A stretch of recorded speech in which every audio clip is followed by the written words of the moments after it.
뇌를 사용하지 않는 운동은 노동이다. 1. 고중량, 저반복 vs 저중량 고반복. 근력 운동의 방법에 대한 견해차도 크다. 근력 운동 시 자주 쓰는 개념으로 1RM이라는 용어가 있다. 1회 최대 중량은 온 힘을 다해 딱 한 번 들 수 있는 무게를 뜻하며, 이를 기준으로 운동 계획과 총 반복 횟수를 정한다. 근육 크기를 키우거나 1회 최대 중량의 증량을 원한다면 짧은 시간 안에 폭발적인 근력을 사용해야 하는 고중량 저반복 운동이 효과적이다. 반면에 근지구력을 기르거나 재활 혹은 강화를 목적으로 특정 부위를 반복적으로 자극해야 한다면 오랫동안 천천히 근력을 유지해야 하는 저중량 고반복 운동이 권장된다. 2. 고중량 저반복 vs 저중량 고반복 효과. 1. 고중량 저반복. 1. 효과. 근섬유 활성화. 고중량 훈련은 주로 빠른 수축 근섬유를 활성화한다. 이 근섬유는 힘과 크기를 증가시키는 데 중요한 역할을 한다. 호르몬 반응. 고중량 훈련은 테스토스테론과 성장 호르몬과 같은 근육 성장에 중요한 호르몬의 분비를 촉진한다. 이러한 호르몬은 근육의 회복과 성장을 도와준다. 근육 손상. 고중량 훈련은 근육에 더 큰 스트레스를 주어 미세한 손상을 유발한다. 이 손상은 회복 과정에서 근육이 더 강하고 커지도록 하는 자극이 된다. 신경 적응. 고중량 훈련은 신경계의 효율성을 높여 근육의 힘을 증가시키는 데 기여한다. 이는 근육이 더 많은 힘을 발휘할 수 있도록 돕는다. 대사적 스트레스.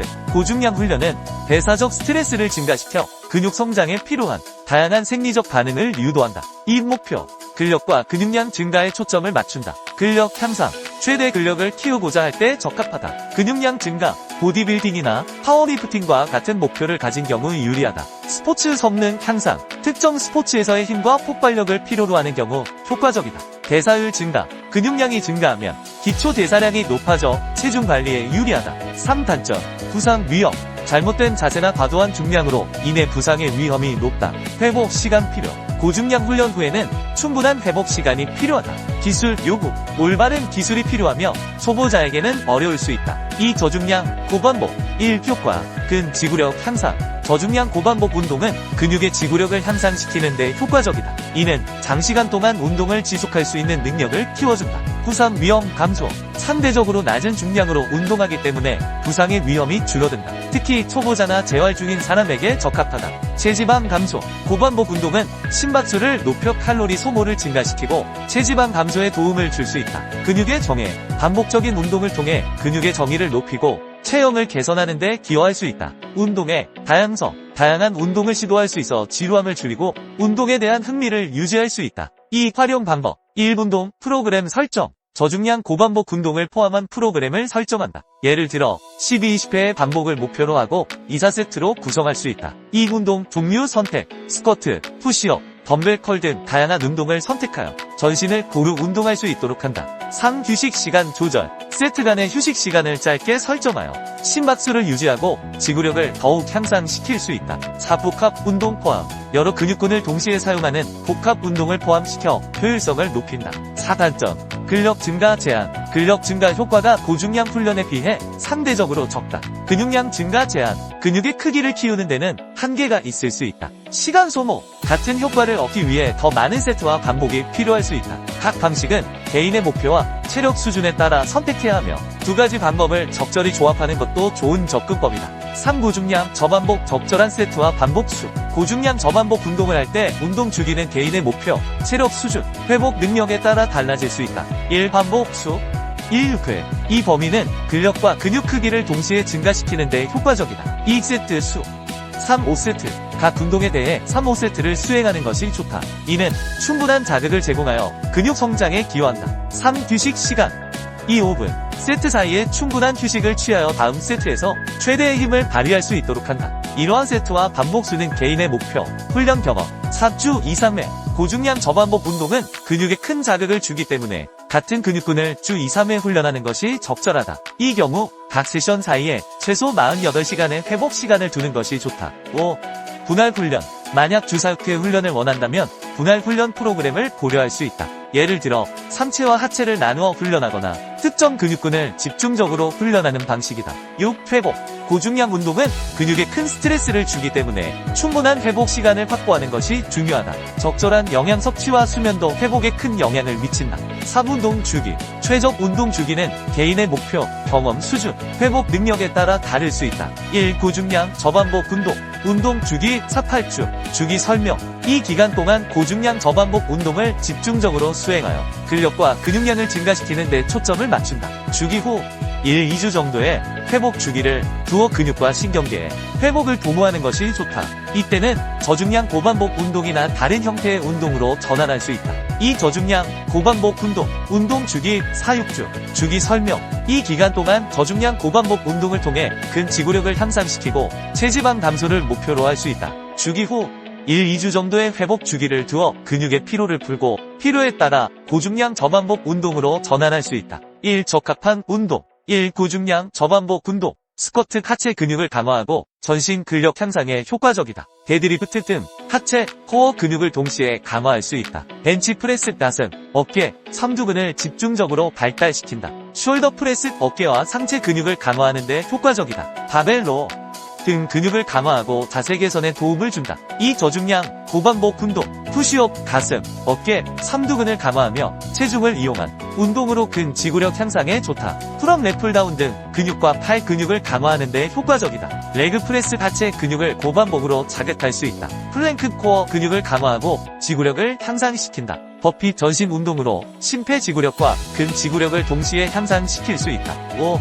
저중량 고반복과 고중량 저반복 체지방 감소의 관계 1. 저중량 고반복 운동은 상대적으로 긴 시간 동안 운동을 지속할 수 있게 해준다. 이로 인해 더 많은 칼로리를 소모할 수 있으며 이는 체지방 감소에 기여한다. 일반적으로 12회 이상의 반복을 통해 근육의 지구력을 향상시키고 운동 후에도 칼로리 소모가 지속되는 효과가 있다. 한 근육량 유지 및 증가 저중량 고반복 운동은 근육량을 유지하거나 증가시키는 데 도움을 준다. 근육량이 증가하면 기초대사량이 높아져 평소에도 더 많은 칼로리를 소모하게 된다. 이는 체지방 감소에 긍정적인 영향을 미치며 체중 조절에 도움이 된다. 이 지구력 향상 저중량 고반복 운동은 근지구력을 향상시켜 운동을 더 오랫동안 지속할 수 있게 한다. 이는 유산소 운동과 결합할 때 더욱 효과적이며 체지방 감소에 기여한다. 지구력이 향상되면 일상생활에서도 더 많은 활동을 할 수 있어 자연스럽게 칼로리 소모가 증가한다. 3. 심리적 요인 저중량 고반복 운동은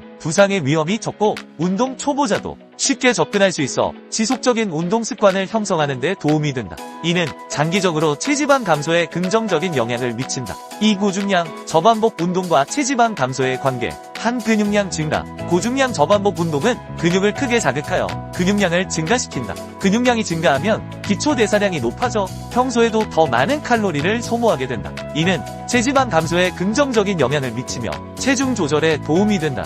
이 호르몬 변화 고중량 운동은 성장 호르몬과 테스토스테론의 분비를 촉진한다.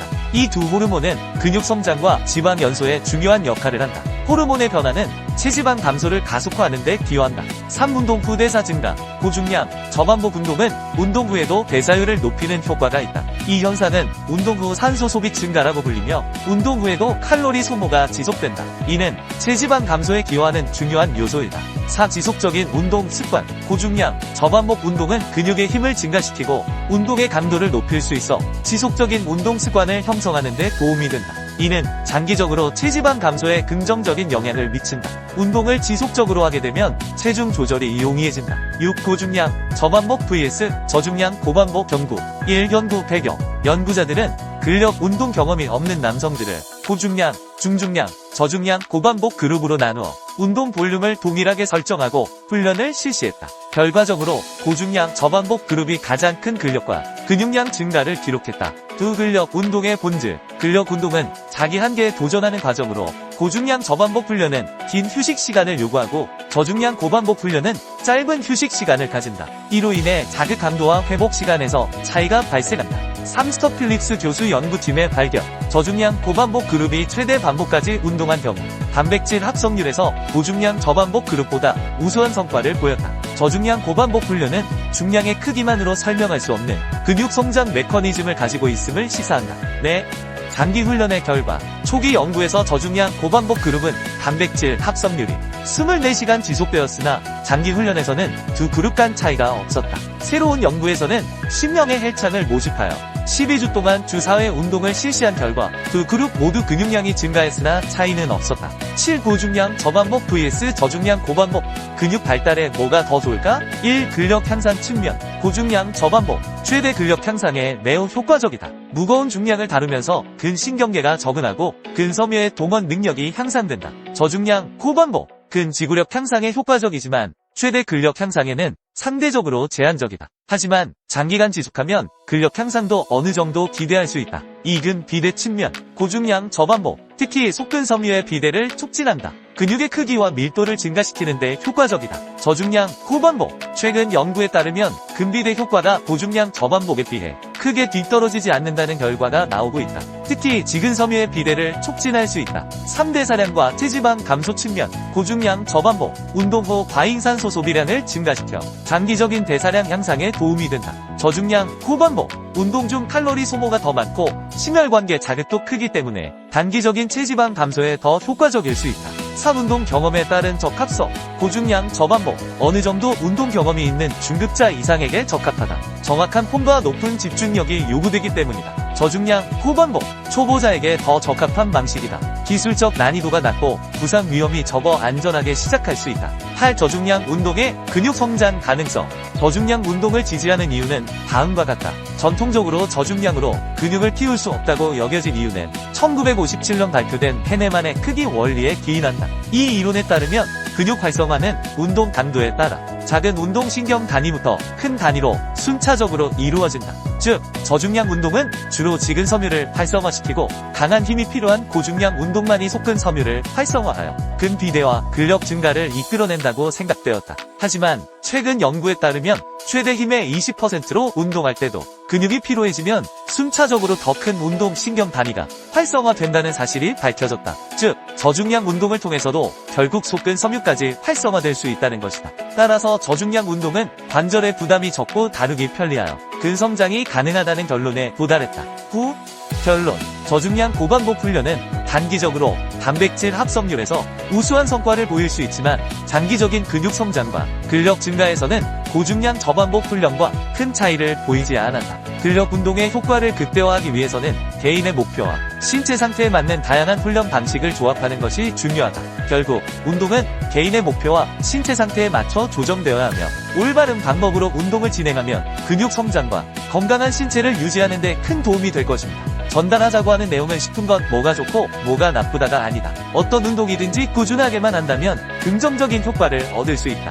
운동 경력이 얼마 안 돼 제대로 된 자세나 동작을 취할 수 없는 분들은 항상 헬스를 다니며 부상의 위험을 갖고 있을 뿐만 아니라 내가 원하는 타겟 근육에 제대로 자극이 들어가는지 안 들어가는지도 구분하지 못하는 채로 고중량을 치고 사용한다. 고중량이 근비대를 이루는 것이 아니다. 의사항 및 팁. 수축이 잘 돼야 이완이 잘 된다. 이완이 잘 돼야 수축이 잘 된다. 흔하게 몸의 반동을 이용하는 경우가 많다. 이럴 경우 전신운동으로 전신운동을 원한다면 추천하지만 아니라면 최대한 무릎과 허리의 움직임을 제어해야 한다. 항상 올바른 방법을 숙지하고 운동하기 바란다. 또한 어떤 운동을 하든 자세를 잘 유지하기를 바란다. 반동이 일어난다는 것은 과한 중량을 억지로 들고 있다거나 잘못된 습관이 자신도 모르게 몸에 배어 있다는 것이다. 이것을 자각했다면 스스로 고쳐나가길 바란다. 운동 자세 또한 운동의 중요한 부분을 차지한다. 물론 부상을 예방하는 측면도 있지만 제대로 된 근육 발달을 위한 것이기도 하며 다른 것을 다 제쳐놓고라도 멋이 없다. 폼이 안 나고 너무 아마추어 같아 볼품없다. 몸은 멋있는데 운동 폼이 이상한 사람이 있는가? 이상하게 운동하면 당신은 어디서든 운동하는 사람이 아닌 이상한 사람으로 보이게 된다. 전혀 멋있어 보이지 않는다는 소리다. 그러니 제대로 된 자세로 운동하여 올바른 근육 성장을 이루길 바란다. 호흡. 수축할 때 뱉고 이완할 때 마시는 이유는 호흡을 뱉을 때 근육이 수축하고 호흡을 마실 때 근육이 늘어나기 때문이다. 근육은 호흡을 내뱉을 때 함께 수축한다. 반대로 호흡을 마시는 경우 근육은 늘어나기 때문에 호흡을 마시는 것은 근육을 이완하는 데 효과적으로 작용한다. 처음에는 무게 없이 근육의 움직임을 느끼도록 맨몸으로 연습하는 것이 좋다. 무게 없이 맨몸으로도 충분히 자극이 전달된다. 근육은 무게로 움직이는 것이 아니다. 근육은 움직임 자체로 사용되는 것이다. 집중. 근육의 느낌을 잡는 것을 어려워하지 말아라. 근육의 모양인 결과운동 진행 방향을 상상하고 집중하면 된다. 선수처럼 느끼려 하지 마라. 느껴지지 않는다. 당신은 프로 선수가 아니다. 꼭 느낌을 컨트롤해야 하는 것이 아니다. 결국 뇌가 하는 것이니 상상과 집중만 제대로 하면 된다. 자극에 연연하지 마라. 저절로 되기도 하고 안 돼도 상관없다. 중요한 것은 생각과 집중이다. 그러니 이미지 트레이닝을 하는 것이다. 그러면 몸은 뇌의 명령에 따라 움직임으로 집중하고 상상만 하면 된다. 이것은 선수들의 경우에도 마찬가지이다. 경력과 상관없이 집중과 상상으로 근육의 성장은 달라진다. 그만큼 중요한 것은 집중과 상상이다. 뇌피셜. 여기서의 내 설명은 예를 들기 위해 비유적 표현을 쓴 것이지 절대적인 수치가 아니다. 오해의 소지가 존재하며 내 주관적인 생각과 더불어 해부학적인 내용에 비춰 설명한 단순한 지표라고 말한다고 해도 틀린 말이 아닐 것이다. 또한 사람의 몸에 대한 어떠한 정보도 의학과 과학이 공개한 내용들은 추측일 뿐 정답이 아니다. 누군가 정답처럼 이야기한다면 그것은 거짓말이다. 그가 창조주인 신이 아니라면 말이다. 우리가 현재 알고 있는 정보는 데이터와 통계, 일부의 실험으로만 결정된 것들이다. 전 인구의 통계도 아니며 그저 추측론일 뿐이며 또한 다수의 의견이 답은 아니다. 그저 일정 조건에 맞춰진 통계를 따른 동의일 뿐이다. 그러니 정보는 정보로서 활용하고 자신의 경험적 데이터와 더불어 잘 선택하고 판단해야 할 것이다. 당신의 심장이 왜 뛰는지 아는가? 모른다. 그냥 뛴다. 의학적으로 추측할 뿐 숨을 쉬는 것도 심장이 멈추지 않는 이유도 우린 아직 모른다. 그러니 어떤 것도 믿거나 맹신하지 말고 참고만 할 뿐 자신의 몸은 자신의 경험을 통해 자신에게 맞는 운동 방법을 찾아 나가길 바란다. 5. 마무리. 근육 운동을 할 때 생각을 하고 안 하고의 차이는 음식을 씹느냐 삼키느냐와 같다. 음식을 삼키면 맛을 모르고 씹으면 맛을 느낄 수 있다는 것이다. 삼킨 음식의 맛을 뇌가 인지하지 못하고 느끼지 못하듯 생각 없이 운동을 한다면 근육이 제대로 사용되지 못하고 삼킨 음식처럼 맛을 인지하지 못한 근육은 움직임을 인지하지 못하는 결과로 성장은 늦어진다.